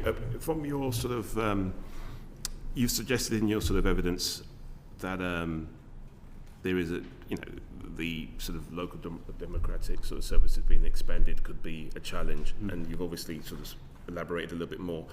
Given the sort of £500 million of sort of BBC cuts, do you think it's an appropriate use of those sort of limited resources of the BBC when it comes to sort of local democracy reporting? I was at the BBC Partner Symposium last week, which was a really great event, bringing together partners from across the spectrum that work with and alongside the BBC. And the really central theme there was, unsurprisingly, partnership, but it was about making sure that the BBC is meeting people where they are and delivering what it can do in the most effective and efficient way possible. And on the LDRS, it's worth remembering that the BBC itself derives significant value from that scheme. This is not just the BBC giving away money to publishers or to journalists. The BBC is then able to use that content itself, which is obviously valuable for them. That content is then also available to the 1,000 plus local news partnership publishers who can use that as well. So this is not, it's a really important part of making sure that that local journalism is available. And it's also just worth saying, for clarity, publishers themselves bear significant costs as part of this scheme. It's not a sort of one and done, here you go. There's everything from national insurance to the time that it takes to train some of these people, to editorial time, to the time it might take to replace one of them if they choose to leave. This is all with the publisher. So yes, the BBC is playing an important role here, but in terms of its overall financial obligation, it's worth being clear on what that is. And because of the wider benefit that scheme delivers, it's absolutely worth it indeed, which is why we believe that it should be expanded. Thank you. Stuart, I will come to you next, sir. Given your experience at Ofcom and in the news industry, do you think the BBC sort of local news provision makes life more difficult for local publishers? Well, I used to subscribe to that when I was like a paid competitor of the BBC, but I could never quite find a resolution to the problem, which, if the answer is, will make the BBC's service not so good. And there has never been an easy solution to that. And that's why, amongst my other previous convictions, at the time of the last Charter Review, I was on the so-called expert panel advising the Secretary of State, which is why I supported the introduction of the LDRS in that Charter renewal. And I think I could sort of offer a view of that. I think we always hoped that it would be encouraging, would almost inspire some new players, some independent, sometimes not-for-profit news services, sometimes based around local websites, that would actually benefit and would actually benefit the BBC's coverage because, as the LMA is saying, actually sharing in this content. So when I look at the annual report for 2025 and I see that the LDRS is funding 165 reporters. I think that's great. But when I read that half of them work for the Reach group of newspapers, I say, well, I suppose you would expect the biggest player in local newspapers to if you like, house some of them. But I would rather like to see more of these independent news sources coming forward. And I think the BBC, they say they've awarded contracts to 4 new suppliers, and frankly, I hope that trend continues. Otherwise, it can look, Yeah. I'm sure the LMA would deny it can look like a subsidy to financially challenged news organisations. They may, for instance, take the opportunity to let go, shall we say, or fire their local government correspondent and take on the local democracy reporter access to their copy. That's not what we intended. Yeah. Just on that point then, with regards to, obviously there's a disproportionality in terms of where some of the sort of reporters sort of live, for want of a better phrase. How would you change that? How would you make it more representative? How would you have more sort of diversity of sort of voice? Well, I think it goes to the newsroom these people are based in. If you base some of these people inside a Reach newsroom, inevitably they are within the culture of the Reach organisation. And look, let's be honest, I mean, I'm a supporter of local newspaper industry. I buy my local paper every week, even though it isn't quite what it was. But the fact is, if you create some new forms, some new models, I mean, I'll just give you one example. There's I think it's called the Spirit of Alfreton in Derbyshire. That is effectively a philanthropic model. It's funded by a local business. It works in partnership with a university. From my glancing at it, it looks a reasonable website. Would a local newspaper group provide a better house for some of the LDR correspondents? Possibly, but I think these new players have got to be given a chance in this market rather more than they have so far, and that's the way you will get diversity. Could I just briefly come back on that? I think it's problematic to suggest that publishers are using this purely as a means to try to counter some of the wider commercial challenges they're facing. As I said, I'll reiterate, the publishers themselves bear significant cost as part of this programme. And perhaps one way to look at the evidence that we're hearing here is that actually we certainly need an expansion, because if we do have an expansion, then there are more reporters available. It's important to remember that these local titles across the country, whether they are part of a larger group or not, are providing a really important democratic service. And when we start to play one of them off against others, that is deeply problematic as a principle. I don't imagine that, for example, the Basildon and Southend Echo would like that as a concept. So I think it's really important to remember that. Thank you. Theo, can I just ask you about something that's puzzling me? Do you think the BBC's got their priorities right? It feels to me like they're very gently disturbing the very delicate ecosystem, which is local news coverage, if you like, or local provision. Let me try and explain what I'm meaning here. So they are cutting some local radio services, but at the same time investing in more digital. And that digital at a local level is undermining what some local newspapers are needing to do in order to backfill the fact that people aren't reading local newspapers in the traditional way anymore. To what extent do you feel that so an example is, for example, we had the dreadful Henry Novak murder in the Southampton area, the Vikram Digwa trial, where this was being live streamed digitally by the Southampton Daily Echo, which is a really important story for them. One would argue potentially also a national news story as well, because the BBC were also live streaming it. To what extent do you think that the BBC should be treading on the toes of the local media in a story like that? To what extent do you think the BBC's got their priorities wrong in terms of cutting local radio, which a lot of people rely on, and investing in local digital, which is an important source of income for local press? And to what extent is this going to undermine the kind of future viability of the entire ecosystem? Well, I think what you described there is a bit of a crowding out effect, which is exactly the problem. But at the same time, you've also articulated a point around the fact that it is often the local news publishers that are going first to these stories and leading the reporting on them. As I said at the start, examples recently, unfortunately, are around really challenging civic events, whether it's what was going on in Southampton or a couple of years ago in Southport, or whether it's Belfast, or whether it's challenges around elections. It is often the local news publishers leading those stories. So the question is, if they are doing that, why is then the BBC able to expand into that territory and step on the toes and worse of these publishers? And this is why I would come back to partnership, because yes, the LDRS is an example, but for example, if there were an obligation on the BBC to look at how much traffic it was sending back to publishers' websites when it uses that content, and on that, there are examples when the BBC will take that content because it understands the value of it, use it on its website with no attribution. There are also examples when attribution will be there, but it will be quite hard to find. So that linkage back to publishers' websites is not clear, and therefore a user behavior problem exists because people won't always go and click through.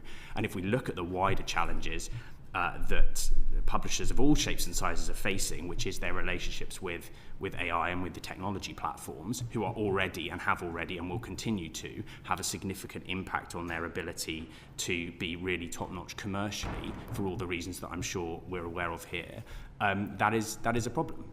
And yeah, I would just come back to say, as you've identified, they're providing a vital democratic function around really important moments in the lives of local communities and local people, and that should be recognised and supported. Okay, thank you. I don't know if anyone else had anything to comment on that, but otherwise I'm going to move on. I just want to say I'm not in favour of restraining the BBC or any public service broadcaster from properly investigating any story that they want to, if they think that's relevant to their audience. Okay. In fact, I wish they did rather more of it. Right, interesting. But at the expense of cutting back on local radio, or as well as? Well, you raised, Chair, a bigger issue about the allocation of the BBC budget. And if you look at the public purposes, and this is where the last Charter Review, the white paper, put impartial news and information as the number one public priority. Up until that point, there'd been a fairly fuzzy number one priority. Now, if you look at the BBC annual plan, it rightly breaks down how some of these public purposes are being delivered, and it will show you examples.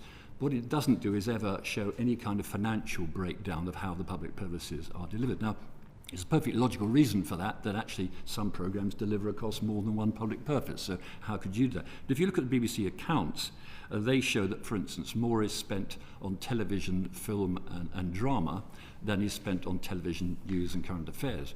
Now, that may not be the net figure, because I suspect some of that BBC drama is sold abroad and that contributes.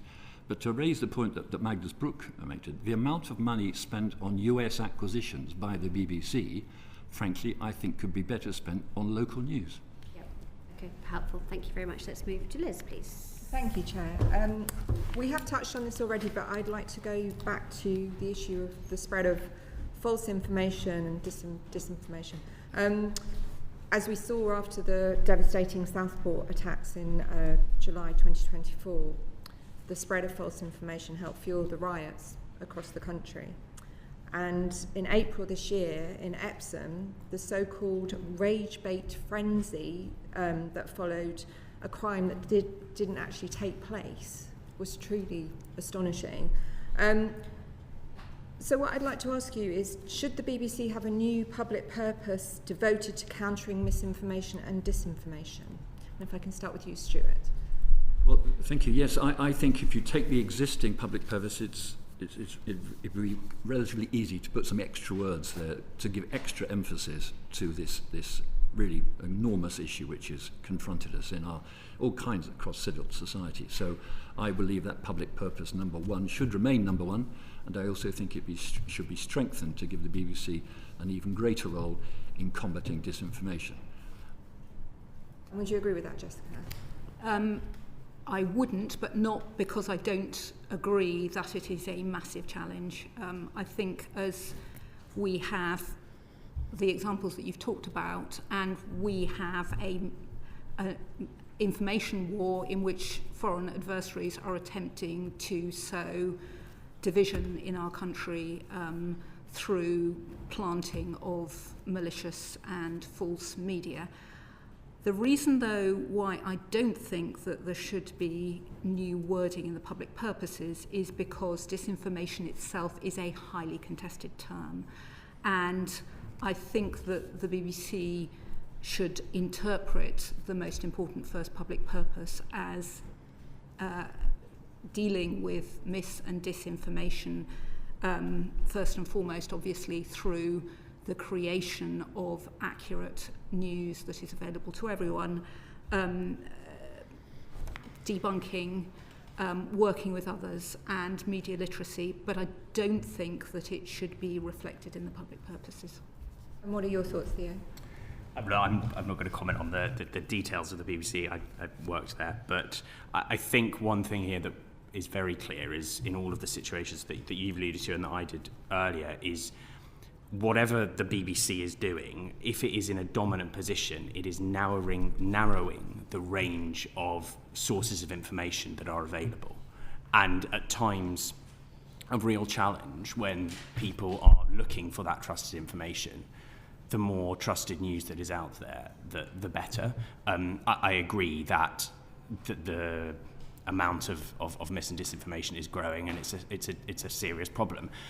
I would say that is a problem that has to be addressed directly with the tech companies. It's not for news publishers alone to try and work out what the solution to that is. Of course, and we've seen this in data, indeed DCMS's own data and others, that local news and that trusted journalism is the most effective counter to this. But ultimately, we know where the problem lies here, and that's where that's where efforts to address it have to be directed. I mean, obviously, one of the biggest concerns is that young people, in particular, are accessing a lot of their news via social media, and also that's leading to more the spread of disinformation. But I mean, some of the organisations that you represent have been, challenged on some of the content that they've published. So, what part can your organisation play in counteracting the spread of disinformation? Can you be specific about that? Well, for example, one of your newspapers has had regular complaints made about its accuracy. Which one? The Daily Mail. Look, editorial standards are of utmost importance across the industry, as we've heard from the BBC, and I would absolutely say the same. The industry runs a very effective process around this. I'm not going to comment on specific editorial decisions that were made, but I think the thrust of this is that the value is in trusted, accurate reporting, and that is what the industry as a whole is really committed to, from the smallest publishers to the biggest. And it's really important that is what we focus on. Okay. What do you think the role of the BBC and other public service media is in supporting media literacy? If I can ask you, Stuart, that one first of all. Yes. When I was in charge of media literacy at Ofcom, I did find it quite difficult to engage with people in, should we say, the traditional media about their roles in this. And I helped to set up a consortium of media organisations that believed they had a benefit, if you like, in spreading media literacy. I have to say, I think that actually the switchovers that we've had in terms of broadening people's access to digital media on digital television, and now the changeover that's been talked about earlier, offers more and more opportunities for the messaging about what you are actually seeing. In other words, can we help use these new media to explain to those who need it, explain to them the potential downfalls and pitfalls of these advantages, rather than just regarding them as just a new ways of watching, what they've already watched. And I think it's a challenge to engage. And I say I found that in my time there, and I think the fact that it seems to have probably slipped even further down the Ofcom media literacy, slipped down the Ofcom priorities, it is a further reflection of that. But the challenge remains. Thank you. And Jessica? I think the BBC is in a very strong position to help foster media literacy, and I think it's incredibly important we've heard about the information environment in which there is more and more fake news maliciously spread. I think that the BBC does already, through Bite Size, work on media literacy. but it also has a unique position to cohere and convene with partners to deliver educational aims. About a decade ago, I ran an initiative called Make It Digital, which was about getting everybody to learn to code. And we worked with over 30 partners, from Microsoft to ARM and everyone else, to deliver coding skills to kids, but also to older people. And the BBC had a unique role in being able to bring those partners together. We created a little codable computer called the Microbit and gave it free to 1 million kids across the UK. I think that its ability to have relevance across the United Kingdom with different types of audiences and its ability to talk direct to audiences through its platforms means that it can convene and cohere and deliver educational aims at minimum, in that case, and I would imagine here, minimum cost to the licence fee payer, because clearly times are extremely straitened. And I think the need is absolutely there. If you look at, for instance, Norway, and you look at the need for a whole of society response to security, media education is an absolutely vital part of that at all, for kids and for older people. And Thea? I think that the industry as a whole has a responsibility here, of course. We work actually with DCMS on a project in the Northwest, which is really successful and about trying to engage young people about, yes, what the media does, what the opportunities for them in it might be. I think, again, stepping back, part of this for us would be thinking about making sure that young people have access to a lot of options when it comes to the media. And making sure that they can go and find the information in different places in different ways. And again, that speaks to the diversity of the sector and the diversity that we really want to promote. So yes, it is about specific initiatives, but I think it's also about making sure that underneath that, there is a commercial model that underpins the sector, so that when young people, or people who are new to looking at news in any form, are going out and trying to find that for the first time or in those early stages, that they have a lot of options to choose from, and they're able to look around and get information that they want. Okay, thank you. So Liz, let's move to Jo, please. Thank you, Chair, and hi. So I want to drill down on the challenges of digital media.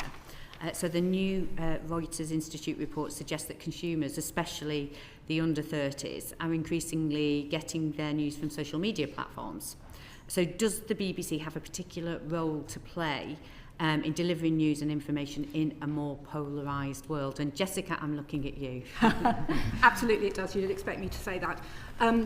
I think that you have to look at several factors here. First of all, those very movements create a position where it's harder and harder, as Theo has said, to make money out of news gathering. News gathering at the local, international and national level is becoming increasingly a market failure. You can make money out of talking about the news, but to gather the news is an absolutely essential an essential attribute you need to have, and you need to have the BBC there as the reference point of last resort if, in a very plural world, actually there's no one going out doing the expensive work of finding out on the ground what's actually happening. So I think first and foremost the BBC's role is to be the news gatherer of last resort and the reference point of last resort. And that is in the context of a world in which we know, even today, that we live in an increasingly strained geopolitical environment in which state actors are attempting to get their position across. And we know that the Russians have become increasingly sophisticated at doing that. They've learnt in Ukraine, and that we know that the manipulating the information environment has never been easier and quicker because of because of AI and the digital environment that we're talking about. And we know that when they launch, for instance, drone attacks into Poland, they precede that with an information campaign so that they know that the LLMs will find their message first. So I think that first and foremost, the BBC in this country, but obviously around the world, is absolutely vital to be there as a reference point of last resort. And that relies on it being findable and people knowing about it. And obviously 450 million people do know about it. Final thing I would say is it's also an opportunity. I think it's interesting to see that the BBC has created a new language service in Polish. I think it's just announced it's going to do another one in Romanian, and it is drawing on AI to repurpose news that has been created in other languages. So it's an opportunity as well as a threat. Okay, Stuart, do you have anything to add? Well, I've got a particular interest in the impact AI is having on news consumption, because I think this is an issue which is perhaps not had as much attention as the whole issues about fakes and things like that. So I ran a little experiment this morning. I typed into one chatbot, what is the main news in the UK today? And I got this pretty good summary, to be honest, of the news of the day, 8 stories, 3 lines on each. No sourcing of where this information had come from other than a link provided, a very small link against each story. And on 7 of these 8 stories, the link is to the BBC. But when I used another chatbot and did the same thing, the BBC didn't get any links. There were links to The Guardian, Sky Sports, and actually, rather obscurely, a British financial story was being sourced from a Malaysian website. So it tells you something of the unpredictability of AI on news consumption, depending on the algorithms used by the AI, and indeed who knows what deals may or may not be going on behind the scenes between media organisations and AI providers. Fascinating. And I think, as politicians, we speak to a lot of people, and sometimes you can say you can guess what algorithm they're on with the different feedback that you can get from constituents. But so should the BBC be doing more to reach younger people with news and information? If so, what? Well, I think that clearly there's been some controversy about whether the BBC should be working with TikTok to meet younger people. I think it has to go to where audiences are, and if that means that it works on TikTok, then that's what it should be doing. I think it also, as well as being a substantial news gatherer, it also needs to use its heft and its industry authority to try and get the best deal for evidence-based news providers. And I think prominence is important, but I also think it's important that it works, for instance, with TikTok, which has allowed any news source to give onward links back to the original news site. We haven't yet seen that on YouTube. Clearly, click-through rates have collapsed in the last couple of years as AI summaries have taken over. And I think we really need to think about the sustainability of news gathering in this, as well as regulation in this debate. Okay. Is there anything, Stuart, you want well, to just to follow Jessica's point, what's also interesting in the Reuters report on this issue of AI is how people like the AI summaries, which they get, which you don't get on the search engine. On the search engine, you just take into the story. And that is putting the AI providers in a very powerful position, because the research done and the data is all available shows that I think of the active users, and these are mostly young and these are global figures, so we shouldn't draw too much about the impact in the UK. The number of people who click through to those little links I mentioned is tiny. Compared to, I think the figure for search engines was 15 or 25%. But actually, because the AI provides you with a summary, people don't bother to link.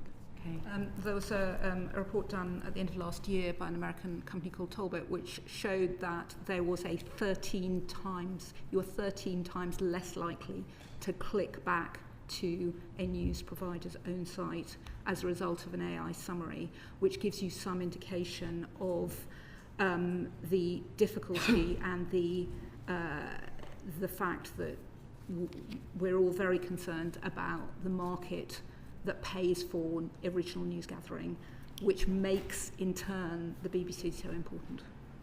Yeah, do you?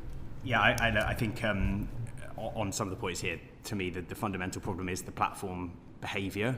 And what's really crucial is that we recognise fair payment for content is absolutely fundamental here, because regardless of what else happens on top of that, we know the pace of change that technology companies and their platforms are going through.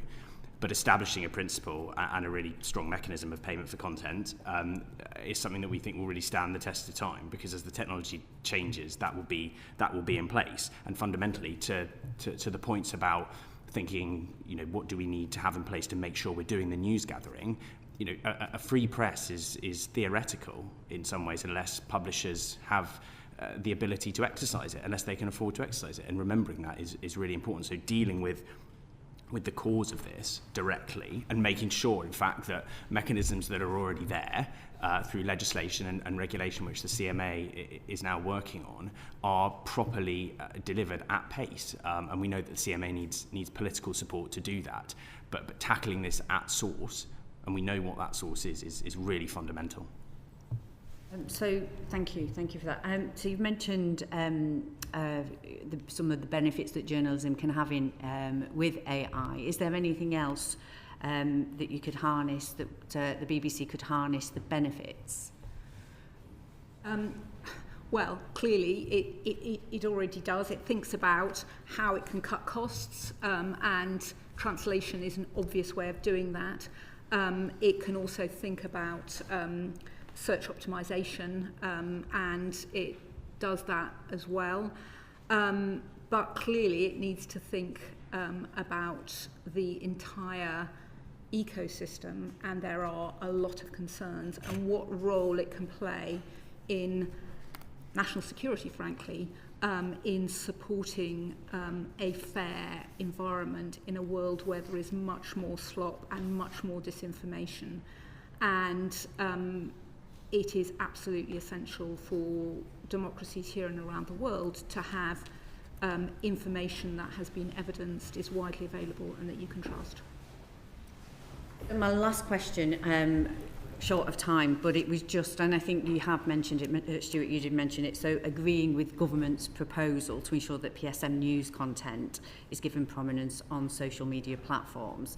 I mean, is there very quickly anything else that you've got to add on that? Only to agree with your colleagues, I think it's extremely difficult to define which organisations should be added to the list of PSMs and what the criteria are. I think that's going to be extremely difficult. I appreciate the idea behind it, but I think I've shown you in the case of GB News how an organisation which is theoretically regulated by Ofcom, and therefore you might say on that basis alone might be added to the PSMs, has by another score actually completely failed to justify to be on that to be in that special group. So there's the challenge. Thank you. Thanks, Joe. David. Can I just pick up on that? Theo, can I ask you specifically? So the public service broadcasters are a kind of given for this prominence regime.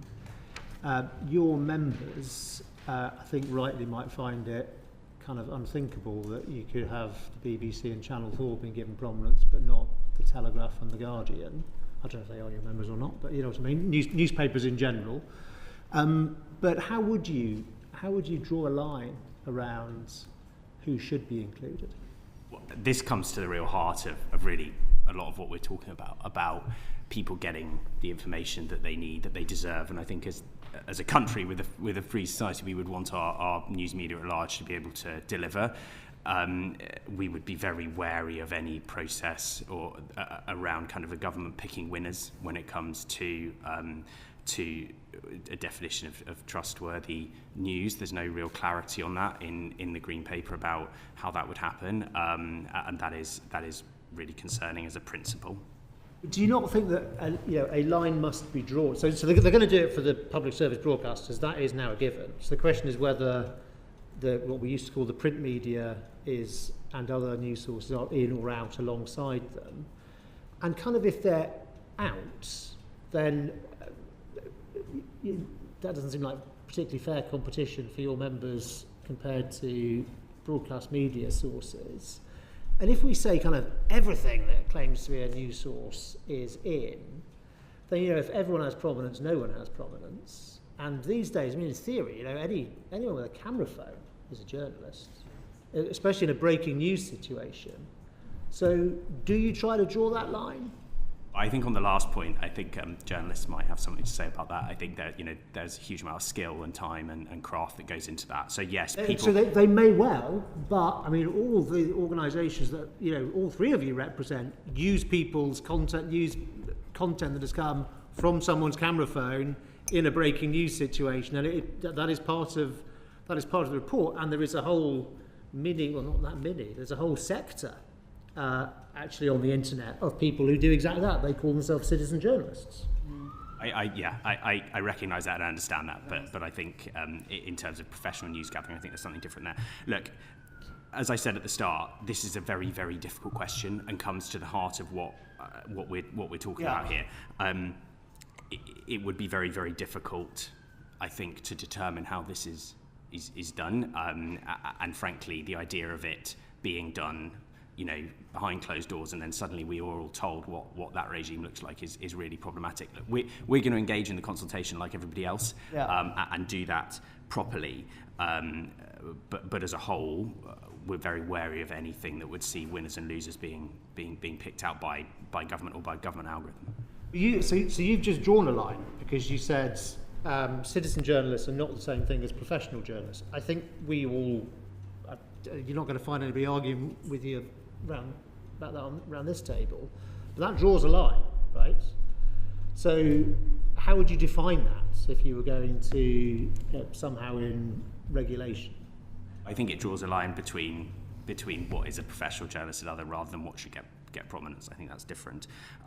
Look, the idea that some, for example, of our members would not be included in a range of trusted news is something quite difficult to consider, and I think having just a situation where the full range of trusted news is I'm sorry, Theo, I didn't suggest that at all. Not covered. I didn't suggest that. Is difficult. I think there's also a suggestion that, you know, how would VSPs default to different public broadcasts in this situation, and would it actually just lead to it just being the BBC really getting that prominence for ease?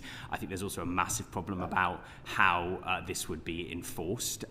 As far as the Green Paper goes, it's outcomes based, which I think, given our ongoing dealings with the technology platforms, and we'll all have our own experience of that, is really problematic. So there are lots of things to be answered here, and as I say, we'll be engaging with the consultation.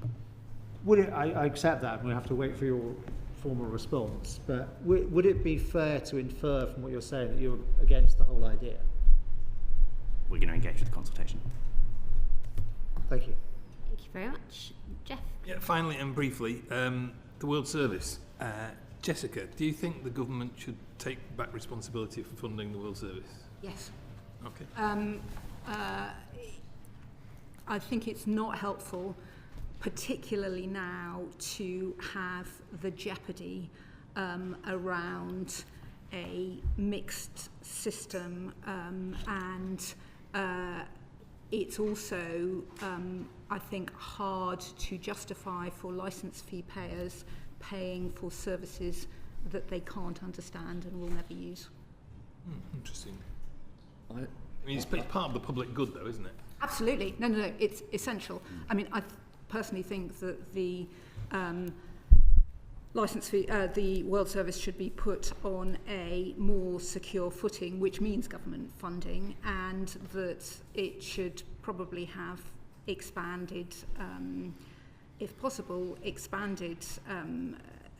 budgets so that it can meet, it can reach more people. I mean, 450 million, there is headroom for many more, if it had the ability to, if it had the budgets to do so. If we get to that situation, what protections would you put in place to ensure it retains editorial independence? I don't think it was an issue in the years until the 2010 licence fee settlement when the government, and up until then it was the Foreign Office, and there wasn't a huge issue about it being in hock to the government, and I don't think it should again. It obviously has very robust editorial standards and accountability mechanisms, and I would argue that that should not be an issue. Stuart? Could I just offer a slightly different version of that, which is certainly worth considering, which is if you take the audio services on BBC Sounds at the moment in the UK, and that includes the World Service in English, and if you deem that to be PSM in the UK, I think that could be and should be paid for from the licence fee, because there's already an overlap going on. The World Tonight, we're told, is now going to be replaced by a World Service programme. If you go in the BBC newsroom, it's impossible to tell who's working for the World Service and for the home and for the domestic services. I think that's a good thing. Anything other than that, for instance, all the BBC foreign language or non-English languages services, I think they should be paid for by the Foreign Office or by the government, unless and until a commercial partner can be found in some territories. But basically, that's the divide, I would say. World Service in English, put that inside the licence fee or whatever succeeds it. Anything else in other non-English languages, make the Foreign Office pay for that. Yeah, thank you. Thank you very much. Jeff, did you have anything else? That's fine. I think No. I knew you want to finish. Very good. Can I just quickly, before we let you flee, can I take you, Stuart, back to the questions we asked our previous panel? I don't know if you were, I think you were here. Yes, sure. We had a little a discussion about smoke-filled rooms and the discussions currently ongoing between ITV and Sky. Yes. If that deal does, I mean, I'm presuming you can be a little bit more loquacious on this subject on the basis that you I don't have shareholders to report to. No, exactly right, and neither do we, so we're all in the same boat. If the ITV Sky deal goes through, what do you think are the implications for the plurality of news, the editorial independence of broadcast in the UK, if public service media is owned by American corporations? Right, well, at the most extreme and very outside possibility, you could have an American organisation being the news supplier to its satellite or online platform in the name of Sky News, to ITV News, to Channel 4 News, and to Channel 5 News, because those are existing customers of ITN, which is 40% owned by ITV. Right. Now, is that likely to come about? I'm pretty clear that Comcast, Sky are aware that that is a plurality problem in the UK, and they'll be very surprised if the CMA and Ofcom are not involved. Yeah. So how then what are the mitigations that could prevent that? And why does it deserve mitigation? It deserves mitigation because the state of market in the United States is that major media organizations are being bought and sold at a bewildering rate. A new change was announced yesterday, which actually goes to the heart of Comcast. Comcast is going to split itself in two. Which bit? Sky is going to go into one bit.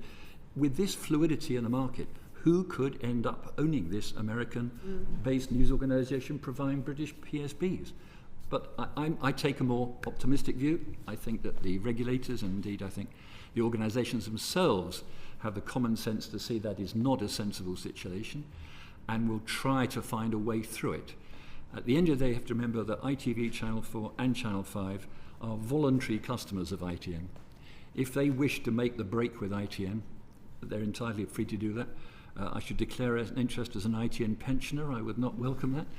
But so there's a possibility. So the worst case scenario I outlined, I would say, is unlikely, but it should warn us of what the possibilities are and why they need to be taken into account. And then to bring us back to first principles, what does this mean for the BBC Charter? I think we've not taken the sort of big picture about editorial standards. I think the role of the competition to the BBC is constantly understated in the discourse about the BBC. There's often a phrase used, what keeps the BBC honest. It does much more than that. You know, every day there are people in newsrooms sweating that the other side has got a story they haven't got, or they might make a mistake which their competitor is going to have a field day with. This is a very, very healthy competitive market. And I would be against anything which diluted or diminished the role of the competitors of the BBC because of the impact it may have on the BBC. Helpful. Thank you very much. Can I thank you all for your time today? Were there any questions that we didn't ask you that you were burning to tell us some information about? Any last messages you want to leave with us as we sort of go away and start thinking about our response to the Charter Review? Theo? No. Jessica? Stuart? In that case, my job here is done. Thank you very much. It's been a pleasure to see you all today. Order, order.